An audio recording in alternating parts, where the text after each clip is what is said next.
Hello, and welcome to this, the Savage Balance Podcast.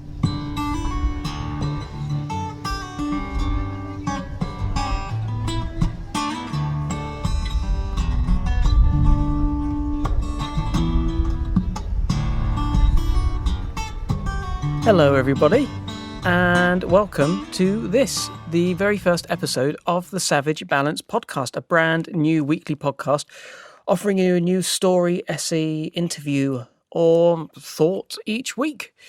How are you all? This is very exciting for me. This is my first ever podcast, including some of my writings and interviews, and I'm very excited to get it started and to share it with you all.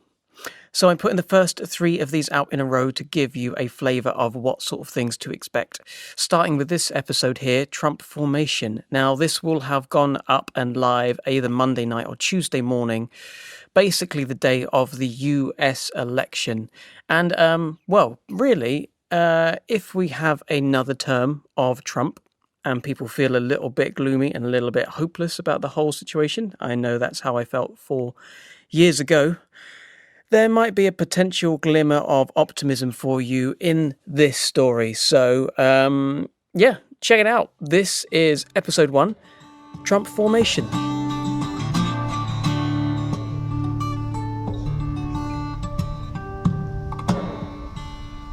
Many people would like to see Donald Trump assassinated. Reasons being, in part, due to the suffering he's caused, the pain he continues to sustain, the divisions he's deepened, the lies he's told, the pussies he's grabbed, the COVID cures he suggested, the untold ramifications of his actions and the impact they'll have on future generations, and the presumed path of misery that he will undoubtedly continue to lay. One could imagine how the involuntary ending of his life would not only stifle any impending damage he'd undoubtedly be about to inflict, but I'm sure for many it would satisfy the deep-seated primal urge of violent retribution, the all-encompassing relief of scratching an enraging and unrelenting itch. Though I understand this impulse and feel sympathy for the motives driving them, what I feel I can offer to this space is an alternate vision, a story substitute for the prevailing narrative diabetic, if you will. A way of envisioning change, motivated by a different instinct. Thank you very much. At my direction, Trump steps out on stage to address the crowd at one of his many campaign rallies. Public health national press briefings. He begins by spewing out a heated rant at Joe Biden before focusing his attention, bizarrely, on whole wheat flour and the Dutch. He has developed into an adept public speaker in recent years, honing his unprecedented bigger, ruder, more louder approach to political discourse, and knows when to hit the audience with the big guns. Morphing naturally into a role-play scenario where he becomes Xi Jinping, the Chinese president and leader of the Communist Party of China, he sprawls his back over the podium, holds a bottle of water, make-believing it's the World Health Organization's penis, and begins splashing the water all over his face, mimicking ejaculation, lapping up and licking the faux jizz. Journalists gasp as big droplets of aqua cum run down Trump's cheeks into his mouth. After rising to his feet, drying his face, and point-blank denying that he had just done that, labelling it as fake news, he tries to field questions about his even more aggressive economic policies, or whims, as some people call them. It's at this point, and this point only, that something unusual happens.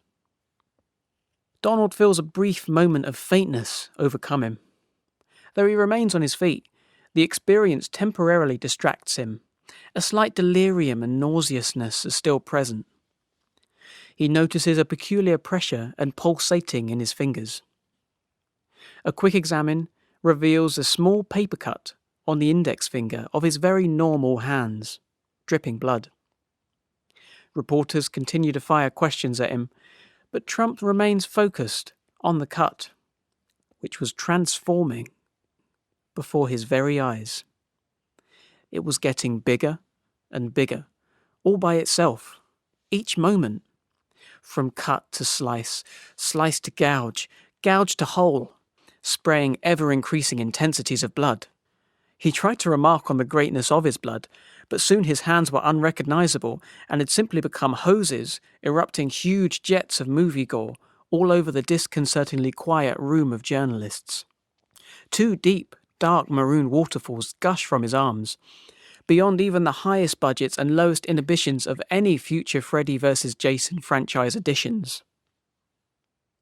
Panic began to take hold of Trump as he dropped to his knees. He watched the blood ejecting from his body with a biblical intensity, and even in this moment of surely inevitable death, he understood whose blood this was. Some deep part of him recognized that this was the blood of the protesters and counter-protesters of Charlottesville, of the children separated from their parents at the Mexican border, from officially recognizing Jerusalem as Israel's capital, of the assassination of General Soleimani, which destabilized peace negotiations in the Middle East, of all the misogyny and racism he's ignited, repeated, and legitimized, and of every consequence to every egotistical decision he had ever made. All in the palm of his hands. He collapsed to the floor, lying on his back as the blood slowly filled up the room. Just as he began to float, a violent tug from his stomach pulled him under the surface, completely submerging him. Unable to swim, unable to see, unable to breathe. Feeling his now naked body, he simply curls up into the fetal position and acknowledges that, for the first time in what must be since his childhood, a new sensation was washing over him. It was unfamiliar, but not alien, just unexplored. A truth that felt as old as time, as if it were always there, buried, beating in the background of every decision he'd ever made. Donald embraced the weight of the moment, and, as a final act of peace, closed his eyes.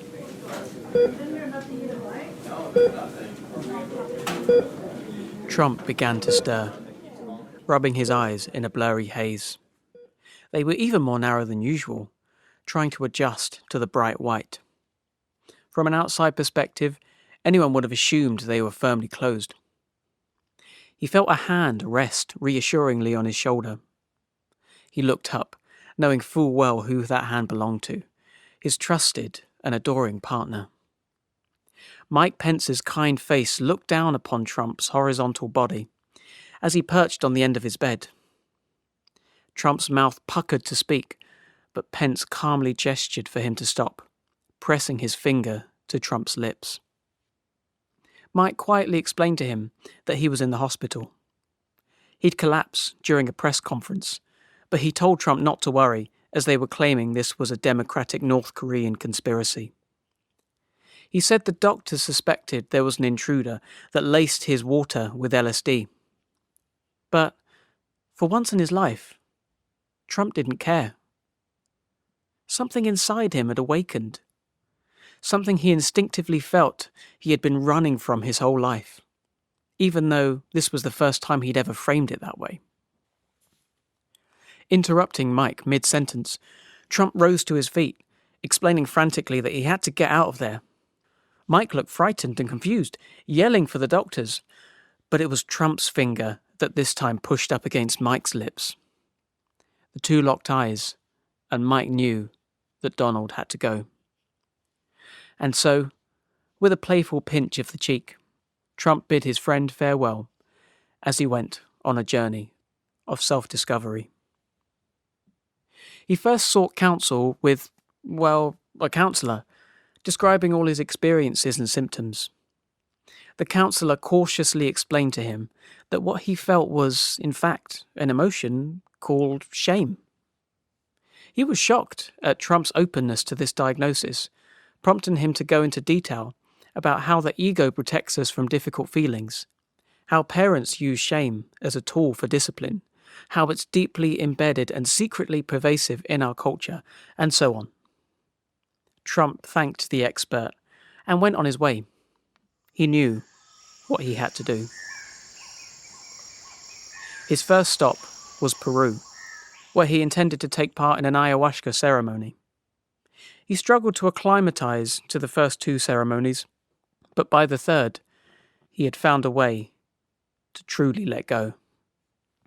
During this session, he was confronted by all the people he'd hurt. Millions and millions of people, all staring, all angry. He could see the pain in their eyes. This tension started to overcome his body. He could feel the physical weight of responsibility. He whispered, "I'm sorry," but they didn't react. He apologized again, face wincing under the heavy burden he was trying to shoulder, but they all simultaneously turned their back on him. He started screaming at the top of his lungs, "I'm sorry, I'm sorry," the dense pressure collapsing his body. They began to walk away.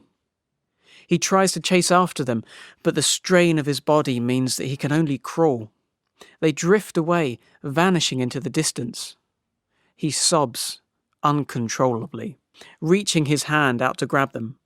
Off balance, he falls onto his back and now recognizes that he is a baby, defenseless and scared.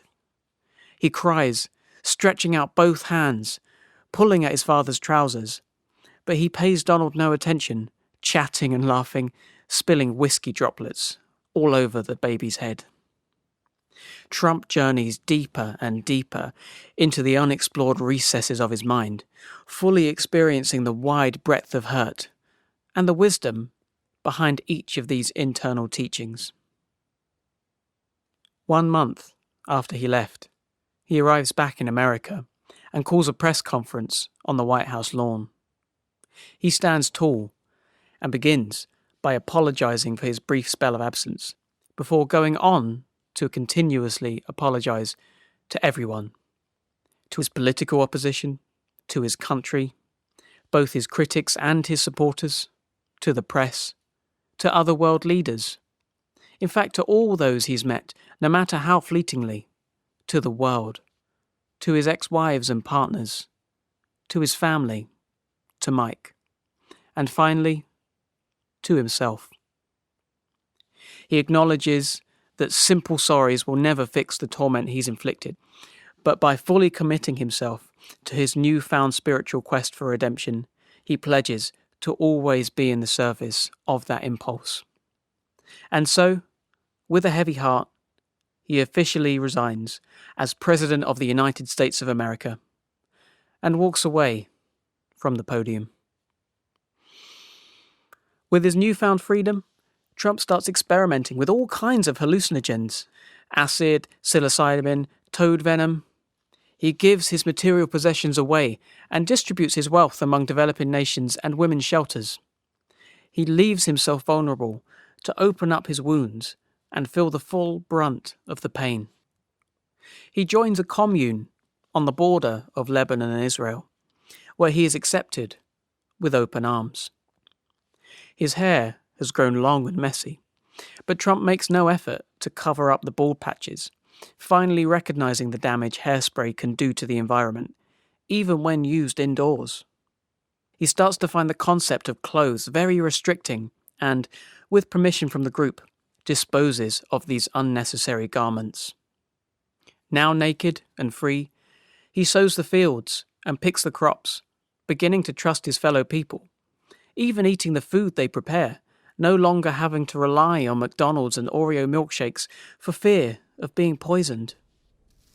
Then, one day, after decades of continual searching, unrelenting hurt, self-reflection and personal torment, he stops raking and pauses to watch a sunset over the mountainous range.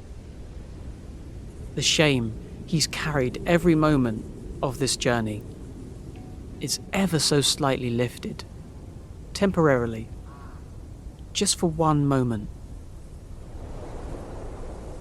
All the tension drops from his face, and he's left feeling present and peaceful. Not fixated on the past, not worrying about the future, just peace. He smiles, eternally grateful. and begins raking once again.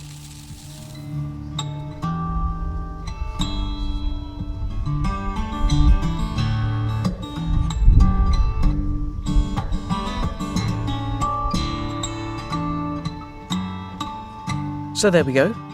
That was the very first episode of the Savage Balance podcast. Thank you very much for listening. Please do share this podcast with your friends, either physically or online through the social medias. We have an Instagram, Savage Balance Podcast, and a Twitter at SavBalPod. There is also an email address if you want to send anything longer form to me. That is savbalpod@gmail.com. We have a website as well, savbalpod.com, so go and check that out. This is the first episode. I'd love it if you could subscribe and comment and rate and review and start bumping me up as much as you possibly can. I would be very appreciative of that. The artwork is by Dolly. The music is by Danny Tonks. Thank you very much for checking this out. I will hopefully see you soon in the second episode of this. Until then, take care.